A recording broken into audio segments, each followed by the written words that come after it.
Hello everyone, this is Hairy Nick. And this is a less hairy Justin. How are you going, Justin? Getting hairier.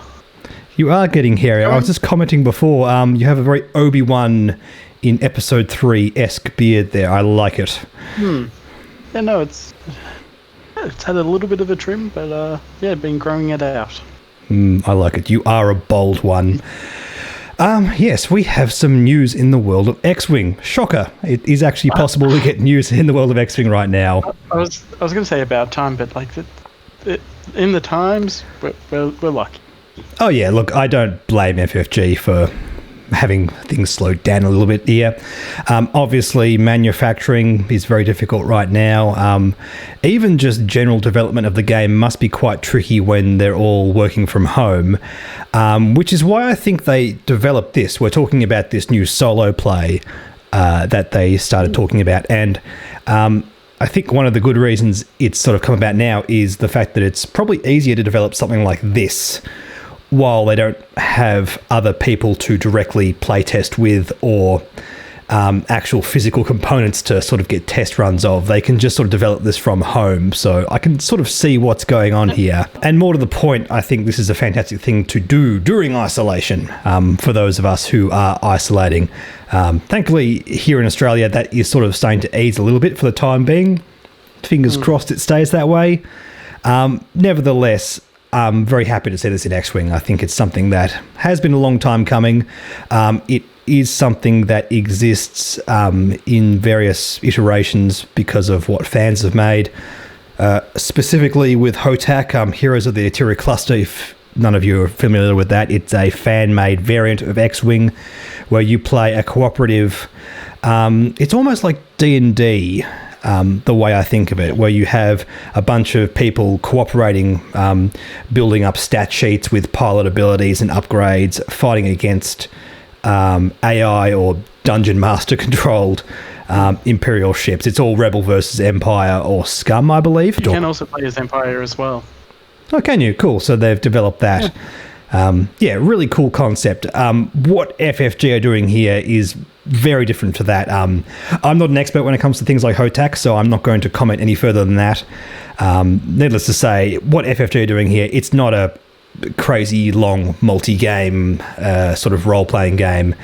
It's more akin to just sitting down at the table playing a game of X-wing, but just doing it in a way that allows you to play by yourself against AI-controlled ships, as they call it, which is quite cool. It's almost kind of like fly casual. Yeah, I suppose it sort of is. And, well, I guess the advantage of this over fly casual is you are rolling all the dice, so you can't get salty about the computer screwing your dice, which is probably a good thing. Yes, watch my video on that to see what I'm talking about.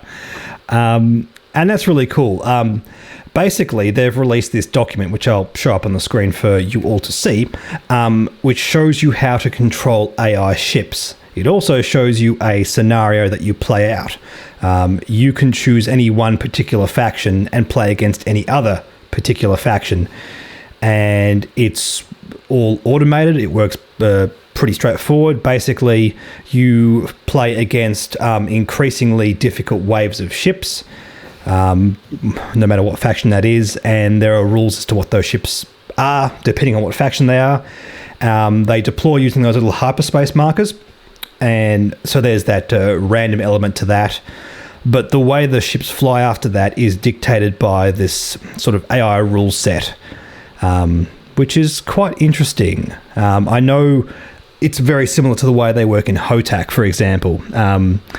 Basically, you roll 2 dice, and the result of those 2 dice chooses how the ship flies and activates during that round, which is pretty straightforward, really. Yeah. We're not going to go through all the different interactions on how that works because, frankly, we'd just be going through charts. I know you all love watching me go through rules documents. It gets everyone very, very excited. We're not going to do that now. You can see here in front of us the kind of things you do. So you roll an attack dice and a defense dice, and you choose how the ship works. In relation to a tally, Have you seen this, Justin, by the way? Where you have this list. Right, basically, you have a list of objects that you decide is the ship's tally, and you go down that list basically until you can choose an object. It's a bit hard to describe. I mean, it'll be on the screen in front of us again for all involved. Basically, you go down, and if there's nothing within range, you then go beyond range 3.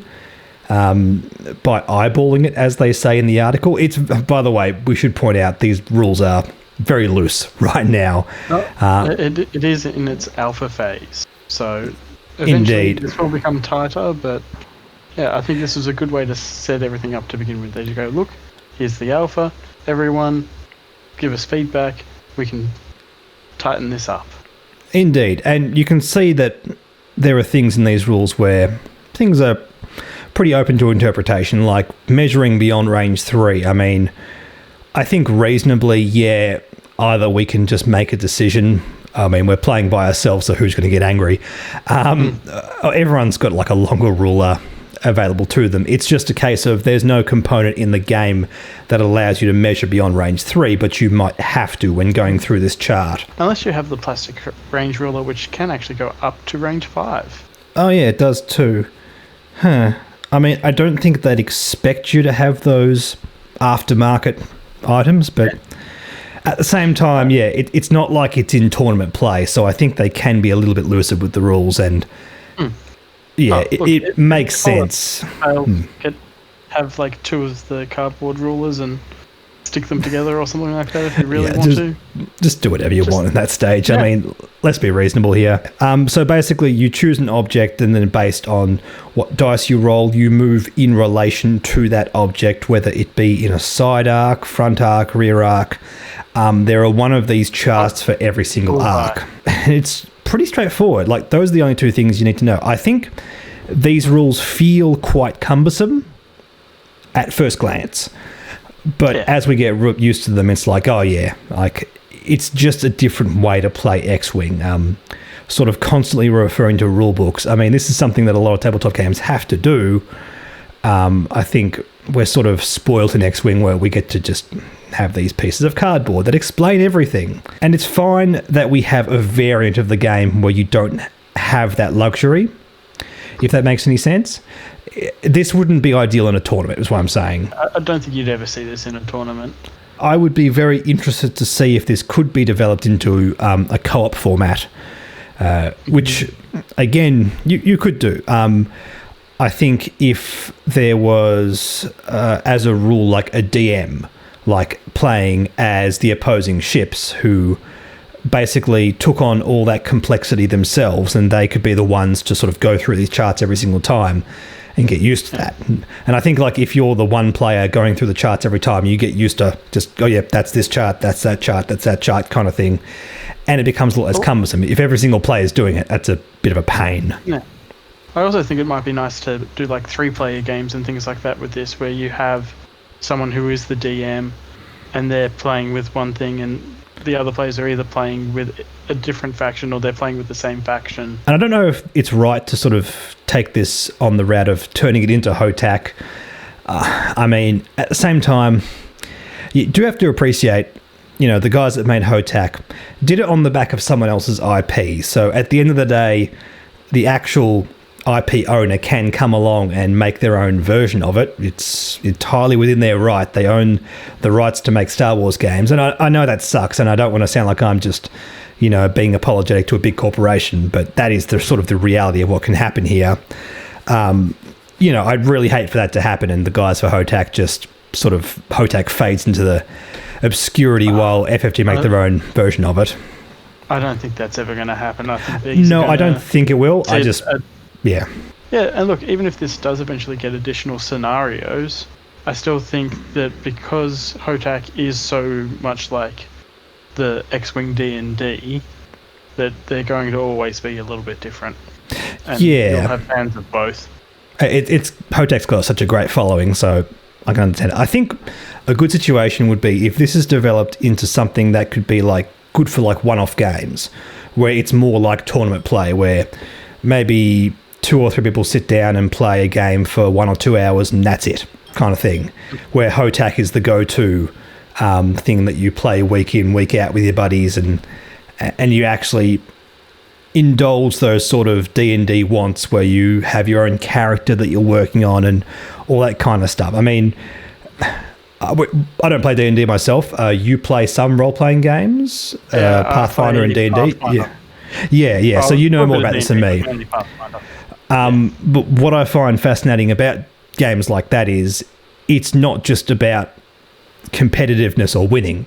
It's about the journey and that kind of stuff. And I think it is very rarely about winning when I'm playing, at least anyway. That sounds I should give that a go sometime. But my point is Hotak sort of satiates that want more than I think this will, based on what we know so far. I mean, this is very basic. I'd be very surprised if FFT didn't bring out more scenarios and that kind of stuff.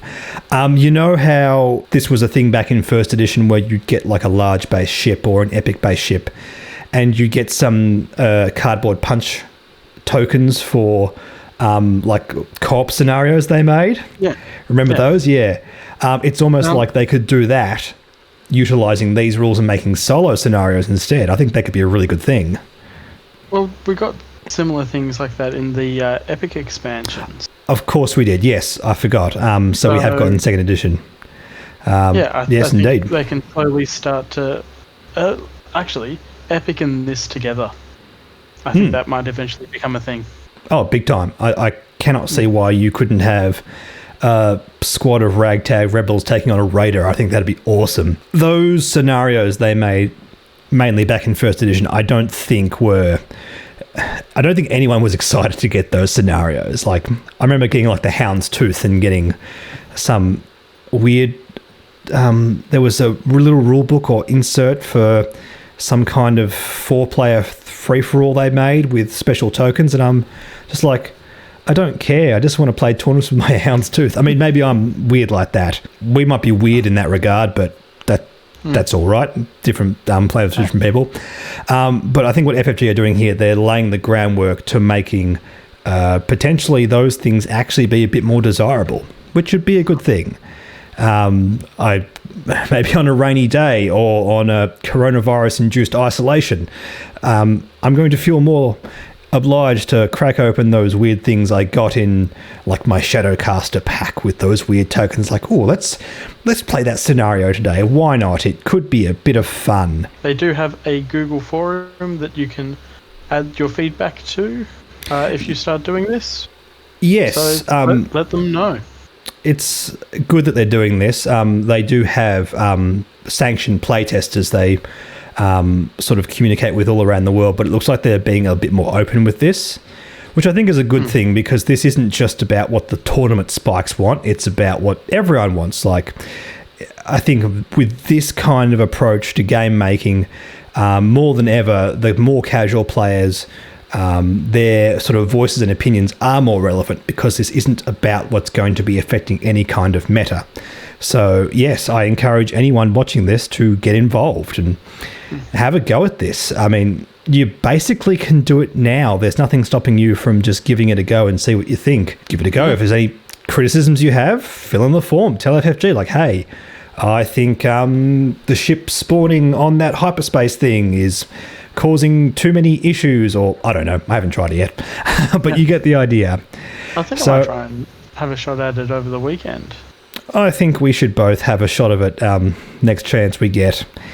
Anyway, that's all the news we have for today. I hope you enjoyed this video. Don't forget to like, subscribe, comment, all that stuff that the YouTube algorithm loves. Just one more thing, if you are in America right now, please stay safe. I'm not going to go on about it in this video. I've already made a separate video on it, but please, things are quite dire right now. So if you're indoors, outdoors, please just take care of yourselves. This is quite scary stuff, and I can't stress that enough. Apart from that, you can follow me on all the social medias. We also have a Patreon for the channel where you can be part of the Discord. We've been doing some tournaments recently that you can be involved with if you're on that Discord. Information for all of that in the description below. In the meantime, we will both catch you in the next video. Bye.